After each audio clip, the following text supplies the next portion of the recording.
Okay, I wanted to take a minute here to talk a little bit about motions and how they can be incorporated as part of your answer plays. From an answer play standpoint, if you're getting the wrong arm, you go to the bounce play.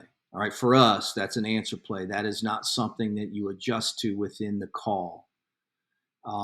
When the problem is not the wrong arm, when you're dominating up front, in the extra hat is the problem. Then you've got two ways to go about it. The first one, of course, is to RPO, which we just saw, right? You can throw off that guy with an adjustable tag on the perimeter that we teach. Another way is through motion. And so before leading into the PowerPoint talking about answer plays, I wanted to talk about the use of motion and kind of show it to you. We're running counter to the field here. Okay, so the extra hat now becomes this football player in the triangle, right? You've got your box, your 4 down linemen, and your 2 inside linebackers. All right, even in an odd front, we always call the boundary bandit the 4th down lineman to make it simple for our guys up front. Not always the best way to do it, but we try to eliminate missed assignments at the big O, and that helps a ton when you're not constantly re-identifying the front and who the 6 men or the 5 men of the linemen are going to block.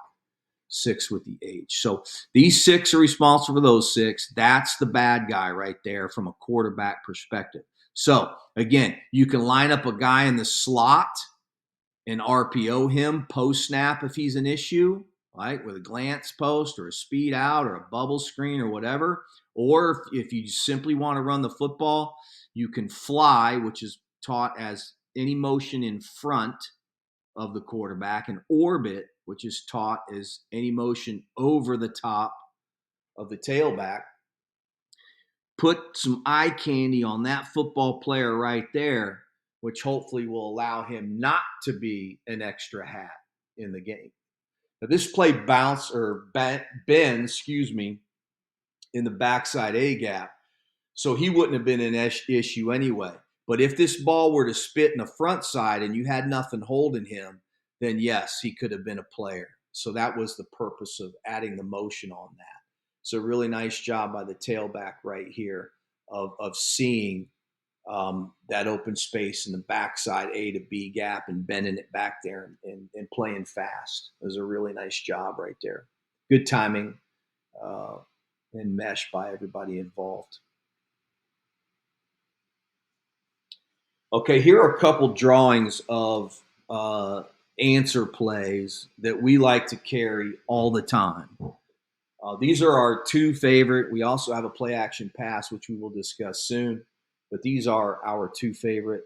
The first play is a bounce play. Again, this is if in the box, the problem is the wrong arm. Holding it open is becoming too difficult. We will go immediately to the bounce play, and we are pulling with the guard to log, and we are pulling with the H to log. If there's a front side H in green, his rules do not change. He's going to block that front side nickel spur. There's no change in these plays in the other 4 offensive linemen. We're simply telling the 2 pullers that we are going to log the wrong arm in the backer. And we are also telling the tailback as he goes through his first L counter step that he is going to attack vertically. He's going to press the line of scrimmage, and he is 90 degrees going to jump cut to the perimeter. Okay, that is something that is very important on the bounce play. Okay, the second play that we like to run is a pop pass. Now, this is kind of it's counter up front. So this becomes an answer play in the counter world, even though the H-back is on the front side. Okay. So basically what you're teaching your O-line is on this pop pass, we want you 5 to run counter. Instead of the H-back behind the play, working to that play side linebacker, we're going to put the H back in a pass catching position, and we're going to read that play side linebacker with the H running a little pop pass. So if you're getting a lot of this squeeze and scrape, Again, you can kick the end. As the linebacker scrapes, you're going to be able to get right behind him with an easy pop pass. The key on this one is that you get in some sort of formation, whether it's with a Y and 12 personnel running a flat pass, or whether it's the slot in fly, the same concept we talked about on the run call. We've got to pull that field nickel spur out of there so he can't jump the H, forcing a give, because this is a give throw decision on the pop. All right, it's a read play. It's not a give keep where you're reading the defensive end. It's a give throw where you're reading a second level linebacker, but there's still a give in there. What we don't want is the nickel spur to guard the H and the A gap backer sit in there on the give and knock the dog out of the tailback on the counter play, which is what we were trying to run in the first place. So, two of our most favorite called counter, or excuse me, answer plays to the GH counter are the GH counter bounce and then the counter pop pass. Let's take a look at some film on these two. All right, here's the bounce play. Watch the two pullers come into your screen. Again, we knew we were getting a wrong arm squeeze and scrape. From a formation into the boundary, this made it a little more difficult for the left tackle to get to the backside linebacker. You can see how they've kind of kicked. This is a field defense with the nickel spur to the field. That still makes that the triangle. This is still the 6 that we're trying to block. This became a really easy log because we knew they were a squeeze team. And then watch the H come around, block the play side linebacker. Watch the tailback on this one. He does a really good job of getting vertical, squeeze or showing that vertical path, right? Allowing the two loggers to get in front of him. Don't be in a hurry right there. All right. Don't be in a hurry right there. Show some patience, show some verticality, help that left tackle on his block back, help set up the wrong arm as if we're trying to run this into the A gap. And then 90 degrees, boom. That is a perimeter run all the way. You can see we had them outnumbered there with that formation into the boundary call. It's a great time to use FSL is when you're facing a field defense. Very quick note, the nickel spur is the strength of a defense. All right, there's always 4 down linemen. There's always two linebackers. There's always 4 DBs, and they're always split evenly. The extra hat, the 11th guy, is to the field, and that's the nickel spur. If you put formation into the boundary and the nickel spur travels, that's a formation defense, and FSL is not that advantageous. If you put formation into the boundary and the nickel spur stays to the field like he is here, you're going to have a huge advantage running into the boundary, having everybody blocked.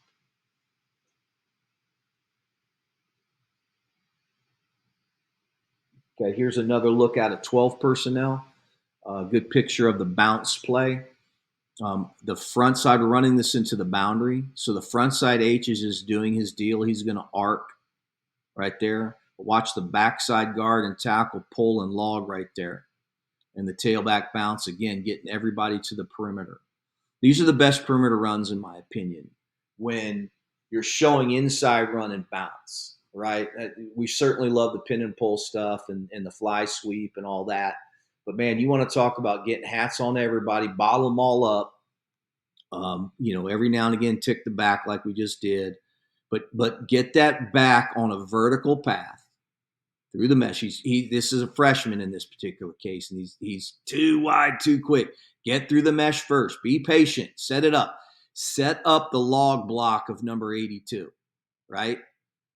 Set up the block back on the backside backer with the left guard and left tackle. Okay? Allow that to occur, and then go hit the home run. Nice job at the second level right there. All right, here's a look at the pop pass, okay? Again, we're going to pull this guard. These 5 are running counter, right, where he's the pull and kick guy. But instead of the H coming from the backside and blocking this play side backer, we're going to line him up on the front side and read this play side linebacker. The key to this play, though, again, is to get a fly sweep to pull the extra hat that could guard the pop pass, all right, or put a tight end in there and run a flat route to get the nickel spurt out of there. So this is a give read if the play side linebacker scrapes too far. If he holds down in there to play the run, then we got the pop pass right behind him. So really good picture here. Watch the pull the see the nickel spur, loses his eyes on the arc, what appears to be an arc block with the fly sweeper coming at him. All right.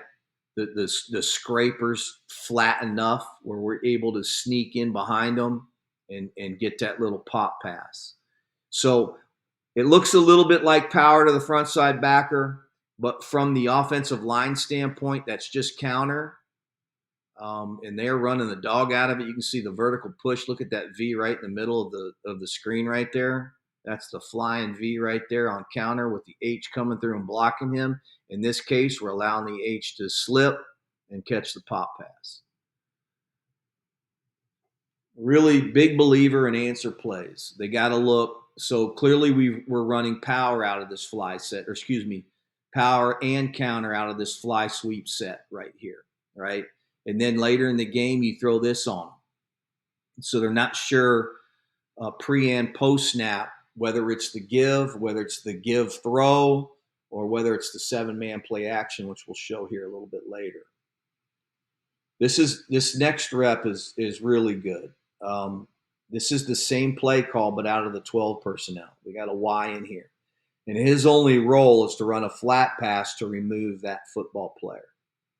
All right. If you take that Y and you take that flat player and see it the same as the fly sweep and just erase them in your head, you can then focus back in on the core of these 5 linemen running counter to the left and your H running the pop pass with that football player being the read.